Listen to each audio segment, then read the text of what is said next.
How to get back into harmony with universe and manifest your goals and dreams? How to heal yourself in any relationship? Listen closely to the secret that does all this and more with the law of forgiveness. We may have heard of this quote from the Bible, "Father, forgive them, for they know not what they do." And Raymond Hollywell gives a great description and perspective on this law. A man who is great enough to forgive is always greater than the forgiven. He is superior. He is greater than his adversary. Peter the disciple was greatly perplexed one time while listening to one of the many lessons of the Master. He raised the question, which is the basis of this lesson. Turning to Jesus, he asked, "Lord, how often shall my brother sin against me, and I forgive him until 7 times?" Now this was a generous gesture on his part, for the Jewish law which he had known allowed a man to be forgiven 3 times. This was more than twice the grace that the law allowed, so Peter must have felt the Lord would be pleased with his extension of forgiveness. But he found himself more perplexed when Jesus answered, "I say not unto thee until 7 times, but until 70 times 7. Such a period would be indefinitely, so by that answer there are no limits or restrictions to the Spirit graces. The quality of forgiveness must be as limitless as faith, hope, and love. When healthy and natural ideas fill the mind, the body takes on a like condition. Thus our progressive men and women who are turning to a broader field of study and are effecting healings through mental and spiritual processes are not giving us anything new.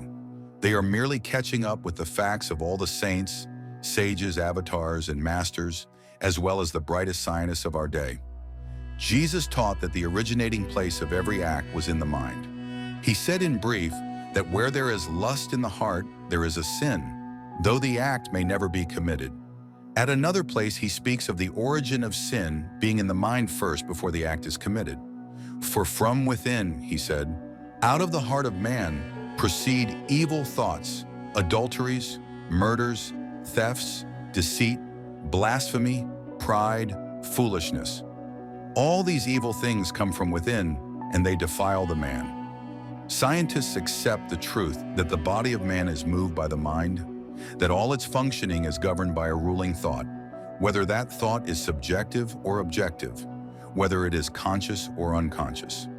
Those who study the mental processes find that all the conditions of the body are created or caused by the mind. It is known that creation in any and every form is governed by and subject to a law. Hence, when one misuses, inverts, or violates a law, this mistake is called a sin. A sin is a mistake, a misunderstanding, and a misjudgment. A mistake is falling short of or disobeying the law, whether that law be mechanical or spiritual. Correction is the only method of adjustment or of appeasing the law. Thus, repentance and forgiveness are the only means available to alter and correct the mistake. They are the only means of liberating man from suffering the painful consequences of a mistake.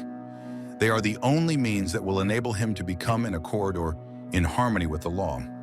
Forgiveness of sin means that we must forgive, forsake, and forget that thought or person or condition which prompted the sin. It means to abandon or let go of the thing you ought not do.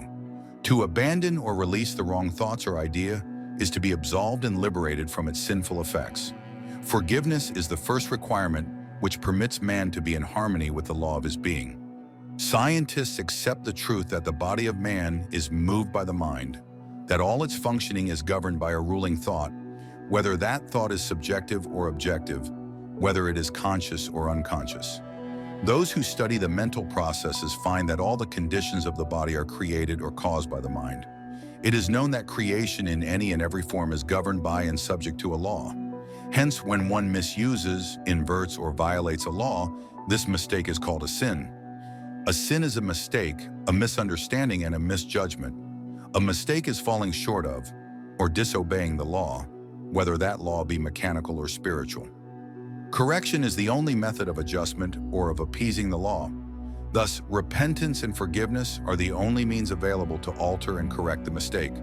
They are the only means of liberating man from suffering the painful consequences of a mistake. They are the only means that will enable him to become in accord or in harmony with the law. Forgiveness of sin means that we must forgive, forsake, and forget that thought or person or condition which prompted the sin. It means to abandon or let go of the thing you ought not do. To abandon or release the wrong thoughts or ideas to be absolved and liberated from its sinful effects. Forgiveness is the first requirement which permits man to be in harmony with the law of his being. Who can tell what that law is, we may ask? Anyone who studies man as both a mental and a physical being can know the law. If he were to try to learn the law by studying the physical actions or the results of the sin alone, it would lead to nowhere. He would be running around in circles, and that would be useless and futile. If he will go deeper and study the causes and that which prompted the sin, he will get results. He must analyze the case and search for some harbored, hidden, and forgotten shock or condition that would have caused the illness. Then, unless this harbored thought is uprooted from the unconscious mind or memory, this condition will continue to appear again and again, in spite of all the surface remedies that may be applied to arrest the pain. Like weeds in your garden, if you go about and cut them off each time they appear before your eyes, they may be cut off for a time, but because they were not pulled out root and all, they will sprout again. Weeds must be pulled out completely to be destroyed and permanently removed. A noted physician, talking before a group of other medical men on this very subject of thought being the source of disease, was recorded as having said in his concluding remarks, "Abnormal tumors and cancers are due to a long period of suppressed grief and anxiety." Another way of saying that such diseases are due to a lot of sinful thoughts getting bottled up and suppressed within our minds. If this state is so destroying, it might be wise for us to probe into our own selves and note the effect our emotions have upon the physical organism. Then let us seek by every means at our command to overcome, abandon, and forsake every emotional tug that has a debilitating and disturbing effect. Another leading psychiatrist has said, most of the cases of mental disorder of a functional type are due to a sense of guilt. There are some harbored and congested thoughts that need forgiveness. Usually a sick mind fears to release them or to forgive them. This is natural, for if they were able to release and forgive the fearful thoughts, they would no longer be sick-minded. Professor Gates of the Psychological Laboratory of Washington, D.C., in an experiment testing the emotions and the reactions of the body, found some interesting results. He found some 40 bad emotions and many more that were good. Of all the bad emotions, he said the reaction of guilt was the worst. This deduction was gained by a chemical analysis of the perspiration taken from the body. A small quantity of perspiration was taken from each emotional reaction and tested. The bad emotion showed a strong acid test. Now, if you put some acid on your flesh, you know what will happen. The acid will burn, and if allowed to continue to burn, it will prove painful and destroy the very tissue of your flesh. It is just such a chemical reaction that is affecting the tissue and organism of the body when these destroying thoughts are allowed to harbor within and generate a poison which weakens and eventually destroys the body. A wise physician one day had a caller who, as he put it, had gone the round of the doctors and sanitariums, but with it all was as yet not healed.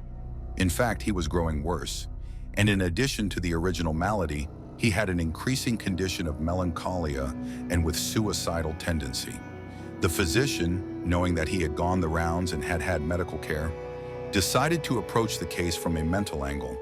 He questioned and studied each answer with care. After a time, he gained the confidence of his patient and learned the real secret cause of his long illness.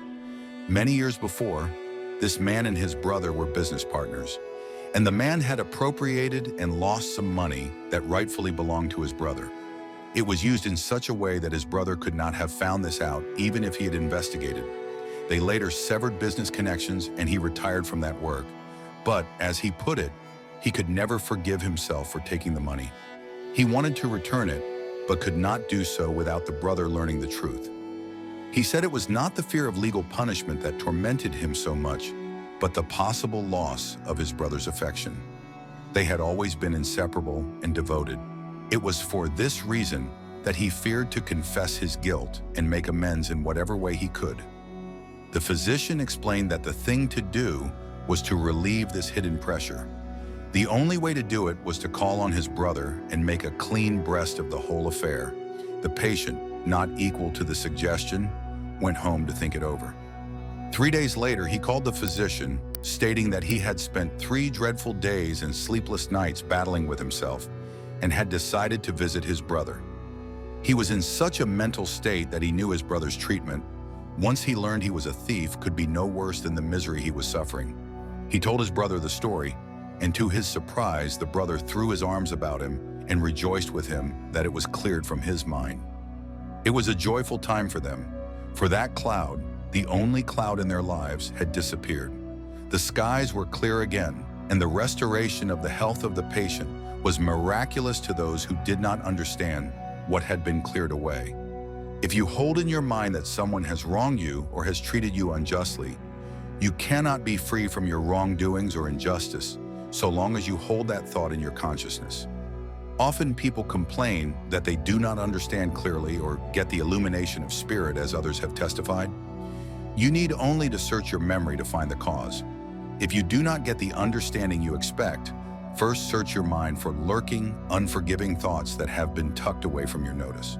Is your thought realm filled with resentment that you may hold against some person or condition? Have you a feeling that you have been slighted by this person or that one? The law reads, "If ye forgive not their trespasses, neither will your Father forgive your trespasses." We make the conditions for ourselves as we meet the demands of the law. Everyone must at some time walk the path of forgiveness. We must learn to live this law. It must be important, for the Master taught that there was no hope of forgiveness for the unforgiving. Only as we forgive are we forgiven. We must put forth the first effort. Our willingness must open the way for our forgiveness. We dare not ask more of the law than we are able to extend to ourselves or to our brothers. Unless we prove this law by living it, we cannot hope to gain the bigness of character that life requires. As we ponder over this whole thought, we may wonder if the Master was looking forward to the essential part forgiveness must play in the order of the world events of today. The truth runs deep into everyday life. When we recall the rivalries that prevail in almost every shop and office, when we see the jealousies that divide the neighborhood, when we observe and feel the envies, both scholastic and professional, when we have strife and discord in our own homes, we see the solemn, though simple teachings of forgiveness strike deeply into your life and mine. If we cannot forgive, we may know we have a small soul untouched by the teachings of the Master. These are our daily tests, for it is in the school of forgiveness that the lessons of life are learned. Take these teachings and forgive yourself, and send out forgiveness to anyone who comes to your mind. Free yourself. Free your mind.